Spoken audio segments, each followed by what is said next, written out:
The Lord of the Rings. The Rings of Power, taking the story all the way to the westernmost location of J.R.R. Tolkien's world has raised questions about what's found on the opposite end of the Middle-earth map. The first episode of Amazon's live-action Lord of the Rings show took Galadriel and a group of elves deep into the Sundering Seas, the ocean that borders Valinor. The Sundering Seas have to be crossed in order for someone to make their way into the heaven-like realm. Though Middle-earth is the primary setting for Lord of the Rings adventures, it's really just one massive location in the fantasy world created by Tolkien. Middle-earth is actually a continent on an Earth-like planet called Arda. At the western edge of the Middle-earth map is Valinor, the sacred homeland of the elves, and the place regarded as the final destination for each member of their kind.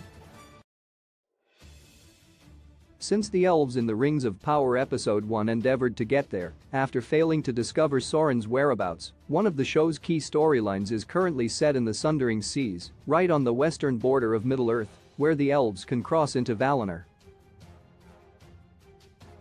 As for what's on the other side of Middle-earth and the Lord of the Rings, that would be the body of water known as the East Sea, which separates Middle-earth and another large land mass.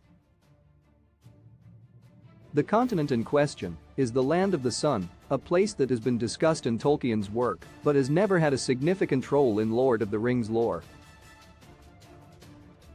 However, there are at least some details about the geography and what one would find if they crossed the East Sea and ventured into the Land of the Sun. The Land of the Sun explained. The Land of the Sun is one of the most mysterious corners of Arda.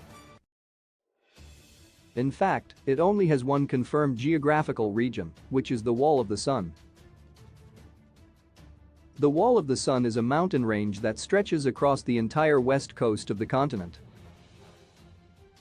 Apparently, the Wall of the Sun exists as a counterpart to the Pelori mountain range in Aman, which is the continent where Valinor is located.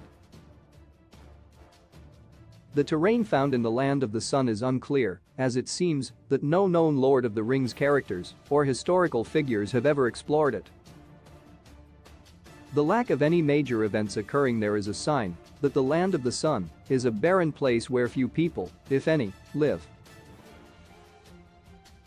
Since there is an expectation for the Lord of the Rings, Rings of Power to keep its story strictly in Middle-earth, there's little reason to expect the franchise to delve into the Land of the Sun in any meaningful way anytime soon. But while the ambiguity of this mysterious continent is expected to linger, it's always possible that it'll be a topic of discussion for some of the show's Lord of the Rings characters at some point down the road.